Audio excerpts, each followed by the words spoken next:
जय महाकाल दोस्तों, कैसे हैं आप सब। मुझे आशा है कि आप सब अच्छे होंगे, स्वस्थ होंगे, खुश होंगे और मस्त होंगे। मैं हूं राखी राजपूत। जैसा कि आप सब जानते हैं और मुझे हमेशा देखते हैं, किसी न किसी माध्यम से मैं आप सबके बीच में आती रहती हूं और आपका ढेर सारा प्यार, स्नेह, आशीर्वाद पाती रहती हूं। तो दोस्तों, मैं आशा करती हूँ कि मुझे जो लोग भी देख रहे होंगे और जो हमेशा देखते हैं, वो हमेशा मुझ पर ऐसा ही प्रेम, अपना आशीर्वाद और अपना विश्वास बनाए रखेंगे। जो लोग मेरे चैनल को देखते हैं, आज साल के अंतिम दिन 31 दिसंबर 2022, जो कि दोबारा नहीं आएगा, ये पल, ये क्षण, ये साल अब दोबारा नहीं आएगी।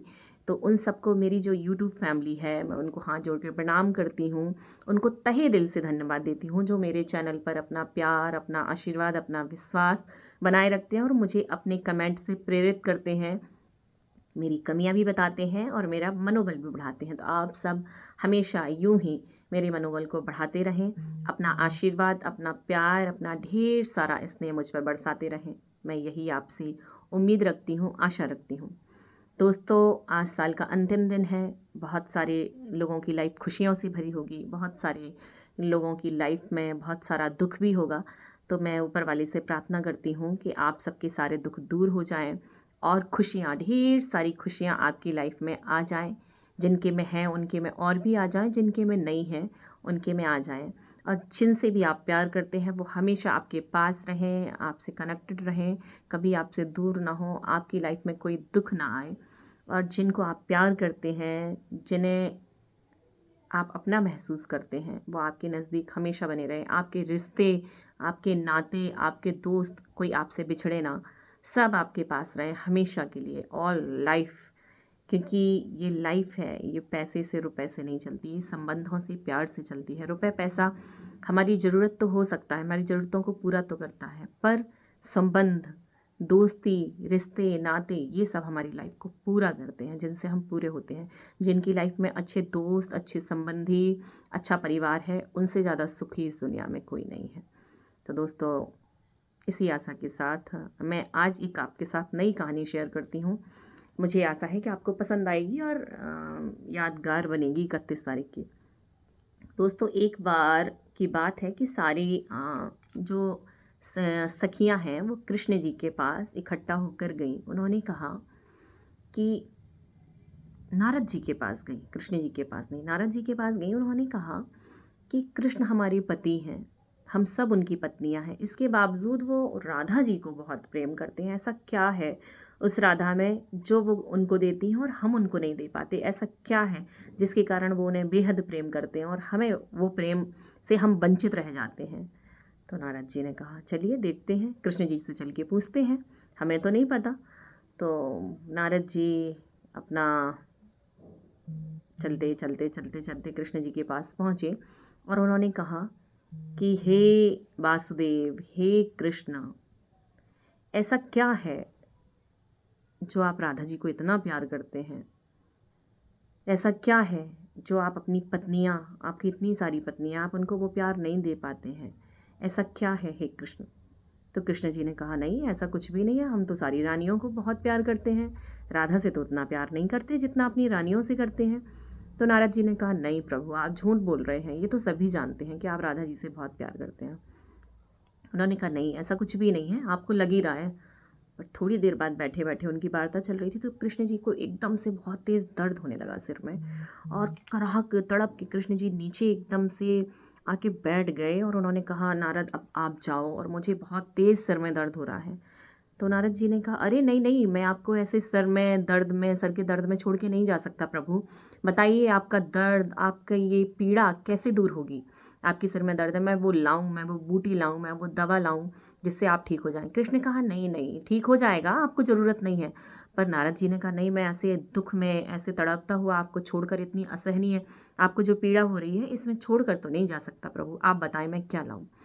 तो उन्होंने कहा, अच्छा आप जाइए, जो मेरा सबसे बड़ा भक्त हो इस दुनिया में, उसके पैरों की धूल लेके आइए, तो वो धूल लगाने से ही ये ठीक होगा। तो नारद जी ने कहा, इतनी सी बात, अभी जाते हैं। तो नारद जी जैसे ही चले तो उनको लगा कि शायद रुक्मणी जी सबसे बड़ी भक्त होंगी कृष्ण की, क्योंकि वो तो पत्नी है, उनकी सबसे प्रिय पत्नी। तो वो रुक्मणी जी के पास गए। तो उन्होंने कहा कि हे देवी, हे माँ, आज भगवान को बहुत पीड़ा हो रही है, बहुत उनके सर में दर्द है, इतना असहनीय है कि मुझसे वो पीड़ा देखी नहीं जा रही। आप अपनी चरणों की धूल दें, मैं उनके सर में लगा दूं ताकि उनकी पीड़ा दूर हो जाए। तो रुक्मणी जी ने कहा, अरे नहीं नहीं, वो भगवान है, मैं अपने चरणों की धूल तो उनको दे ही नहीं सकती जो उनके सिर में लग जाए और उनकी पीड़ा दूर हो जाए। मैं कितने पाप की भागी बनूंगी, इतना बड़ा पाप, घनघोर पाप तो मैं कर ही नहीं सकती। नारद ने कहा, अरे माता रानी, वो बहुत परेशान है, आप जल्दी से दीजिए, वो ठीक हो जाए। पर नहीं, रुक्मणी जी तो तैयार ही नहीं हुई। उन्होंने कहा, नहीं, इतना घोर पाप तो मैं नहीं कर सकती हूँ, मैं नरक में जाऊँगी। तो नारद जी फिर आगे बढ़े।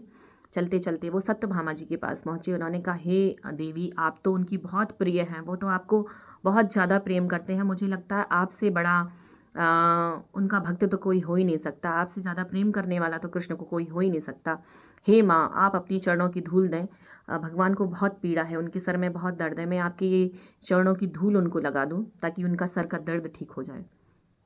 तो सत्यभामा ने कहा, अरे ये भगवान, आप क्या कर रहे हो? नारद जी, आप तो बहुत विद्वान हैं, आप तो तीनों लोगों के ज्ञाता हैं, आपसे विद्वान तो कोई नहीं, आप इतना बड़ा पाप हमसे कराने जा रहे हो? हमारी पैरों की धूल आप कृष्ण जी के माथे में लगाओगे?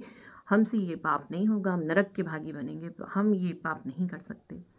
फिर नारद जी आगे चले, फिर उद्धव जी के पास गए, सुदामा जी के पास गए, गोपियों के पास गए, पर सबका यही जवाब था, कोई नरक के दरवाजे जाना ही नहीं चाहता था। किसी ने कहा नहीं। फिर चलते चलते नारद जी लास्ट में राधा जी के पास पहुँचे और बोले, हे देवी राधा जी, अब मैं लास्ट में सब आशा छोड़कर आपके पास आया हूँ और मैं आज हमारे प्रभु को, हमारे भगवान को, हमारे कृष्ण जी के आज सर में बहुत दर्द है, उनकी पीड़ा मुझसे देखी नहीं जा रही। और उन्होंने कहा है कि जो सबसे बड़ा भक्त होगा उसकी चरणों की धूल अगर उनके सिर में लग जाएगी तो उनका सर का सारा दर्द ठीक हो जाएगा। तो हे माँ, अपनी चरणों की धूल मुझे दें ताकि मैं उनके सर में लगा सकूं। राधा जी ने कहा, इतनी सी बात, मेरी चरणों की धूल? अरे ले जाइए प्रभु, मेरी चरणों की धूल से अगर हमारे प्रभु का माथा ठीक होता है, उनकी पीड़ा ठीक होती है, उनका दर्द ठीक होता है, तो बिल्कुल ले जाइए। तो नारद जी ने कहा, आप नरक में जाओगी? सभी ने तो कहा कि चरणों की धूल लगाने से नरक में जाते हैं, आप प्रभु को आप अपने चरणों की धूल लगाओगी तो हे देवी, आप नरक में नहीं जाओगी? तो राधा जी ने कहा कि ऐसे 100 नरक, ऐसे 1000 नरक मुझे मंजूर हैं, पर मुझे अपने प्रभु की पीड़ा, उनका सिर का दर्द मंजूर नहीं है। आप जाइए प्रभु, मैं नरक में जाती हूँ तो जाऊँ, जहाँ मुझे जाना है जाऊँ, पर मैं अपने प्रभु का दर्द नहीं देख सकती।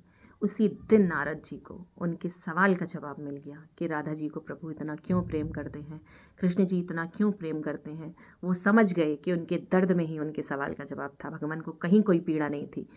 तो ऐसे हैं हमारी राधा जी, ऐसा है उनका प्रेम। प्रेम वो होता है जो खुद की तकलीफ़ देखकर अगले की खुशी देखे। हम जिसे प्रेम करते हैं उसे सब कुछ छोड़कर पूर्ण समर्पण से, पूर्ण त्याग से उसके लिए तत्पर रहते हैं हर दम।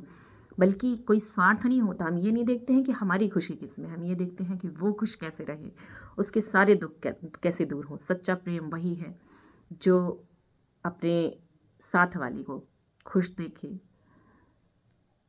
उसका सुकून देखे और उसे किसी भी पल, किसी भी क्षण कोई पीड़ा ना दे और पीड़ा में ना देखे।